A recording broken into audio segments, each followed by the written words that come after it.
Hey there friends and enemies, JoPaWrites here again, and today I've got another Destiny 2 video for you guys, this time using an old favorite PvP combination to make a dominant PvE build in Season of the Wish. This is of course the Vex Mythoclast, which I know not a lot of people have, but is one of my favorite exotics in the game, alongside the Rain of Fire exotic Warlock leg armor, and this combination is phenomenal. I used it to clear the Coil Platinum with randoms my first time, and it was so much fun, and I'm going to explain why, especially with the current artifact perks that we have. First off, the huge one is going to be Kindling Trigger. Radiant causes solar weapons to apply Scorch to unscorched combatants. Because Rain of Fire allows you to become Radiant very easily with the Vex Mythoclast, that means you are spreading Scorch pretty much all the time. That's going to be a major focus of this build. You also have Flint Striker. This is not as necessary. It's kind of redundant with the Rain of Fire boots, but it does mean that rapid solar weapon final blows grant radiant. So if you use your heavy weapon or something like that, you'll also become radiant. And this is a very nice combination that you can use with any subclass, whether it's Strand, Stasis, Void, or Arc, and Solar. So that's very, very nice. You can become radiant pretty much all the time. And then finally, we've got the Rays of Precision, which is also nice, while Radiant Solar Precision final blows cause combatants to ignite. I don't have this yet, and the build was still very good, so it's going to get even better. Then we finally have Revitalizing Blast, causing damage with the solar ability weakens champions and bosses for a short duration. You can toss this if you aren't running a Void subclass or something else to weaken bosses. You can use your solar melee in order to weaken them, and it works out really, really well, and that's something that I do pretty consistently. As far as my build, I have Riptide. This is going to allow me to run Chill Clip. It also does pretty decent damage. Plus, if I get kills with this, it will also make me Radiant. Then I've got the Vex Mythoclast. This is a primary fusion rifle that fires in full auto. You can also convert it into a linear fusion rifle if you would like. It is solar, so it does a lot of damage, a lot of Scorch stuff. It is phenomenal. You get the damage buff for Radiant. You've got some solar burn in there that's going to help you out tremendously. It is just very, very nice and one of my favorites in the game. I'm also running Roar of the Bear, but you can run any solar heavy weapon here. You can run a stasis one if you'd like as well. Just try to keep your weapon types a little bit the same, just so you don't have to mix up your mods too often. Having something like double solar weapon surge, which benefits your Vex as well as your Roar of the Bear, is pretty nice overall. Then we've got our subclass options. I've got the Well of Radiance on, as well as a Healing Rift. These are pretty common, especially in endgame PvE. Then we've got the Celestial Flyer. Because I'm using this sometimes to weaken bosses, I like this one because it has more range. I can hit enemies from pretty far away with this. It's helpful. And then Firebolt Grenade. This is going to allow me to scorch more enemies pretty consistently, especially when you combine it with the Touch of Flame aspect, which gives it a increased target search radius and maximum target count.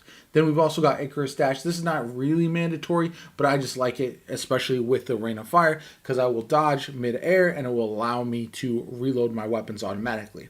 The fragments are very important. Ember of Ashes is huge. Apply more Scorch stacks to targets. This is going to be helpful because I'm applying Scorch all the time. Then we've got the Ember of Searing. Defeating Scorch targets grants melee energy and creates a fire spray. Essentially, you'll have your abilities back really, really quickly and be able to use your melee so consistently, especially against bosses. Then finally, we have the Ember of Singeing. Class abilities recharge faster when you scorch targets. And then Ember of Solace. Radiant and Restoration effects apply to you have increased duration. This one you can swap out for something else if you want to, especially once I have that final slot available and I'm doing more ignitions. I'll probably trade this for something that is going to boost my ignitions as well. But for now, that's the best option. Then we've got the mods that I have on: Heavy Ammo Finder, Solar Siphon, Solar Targeting, Bolstering Detonation, Firepower Fastball. We've got Charged Up Arc Damage Resist because it was Arc threat in the Coil activity, so that's why I tossed that on. Unflinching Solar Aim as well. Then we've got the double solar weapon surge and better already, and then finally distribution, time dilation, and outreach. So all of that combines to work out very, very well. The playstyle is pretty straightforward overall. Essentially, you are going to initiate with your grenade. You are going to shred a lot of enemies with your Vex Mythoclast, become Radiant.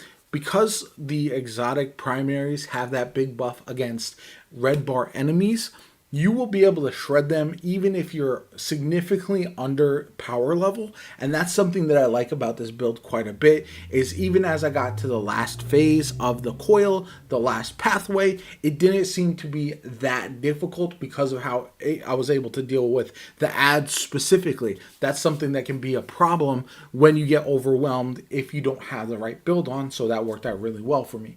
Then also, another thing to remember, you want to make sure you have your melee, especially if you're not running with somebody who is able to weaken enemies with whatever they're using, or if you're running a solo activity, you want to have your melee for the bosses in order to weaken them pretty consistently before dumping your heavy and then your special ammo into them. So other good options for this build, you can swap out your Riptide for something else, but I personally would recommend running a fusion rifle just because you can continue to get the benefit of that from Rain of Fire, even if it's not solar, which is very, very nice. Same thing with running your heavy, like I mentioned. You want to have a synergistic heavy ammo type. Like, for example, I'm running solar because I'm also running the Vex Mythoclast, and I want to have my weapon surges be the same. I want to have my siphon be the same, so that way I'm benefiting across the board. But if you run something else in that slot, maybe you could run a linear fusion rifle, which would also benefit from the buff from Rain of Fire. It's just linear fusion rifles aren't really in a great place when it comes to damage right now. That's why I prefer something else. Plus, you can also change up some of your mods as well. If you run something like Blast Radius, is very, very nice to get the increased armor charge from the final blows for the rockets. So there's a lot of different options. You also have Argent Ordnance is another good option. You can run that and Rays of Precision. And Argent Ordnance says firing a rocket launcher consumes 1 stack of armor charge, granting increased damage and reload speed until you reload or stow your rocket launcher. So that means that you're going to get a significant buff from that as well. And those are slots that I haven't gotten with the artifact perks yet, so that's something that this build is just going to get even better as the season goes along. Definitely go ahead and mix and match. If you have the Vex Mythoclast, if you have a Rain of Fire, highly recommend running it. You can run them without each other. Like, you can have Rain of Fire on with something like an Aramite with a Reservoir Burst and stuff like that. You can swap it up quite a bit, but this is just my favorite combination, and it's nice to see it be very useful in PvE now that it's no longer as viable in PvP like it once was. Anyway, that's going to do it for me today. I hope you enjoyed the video. If you did, hit that like button, subscribe to the channel. Helps me out tremendously. Shows you want to see more Destiny 2 content from me going forward. My name is JoPa. Have a good one. I'll catch you all later.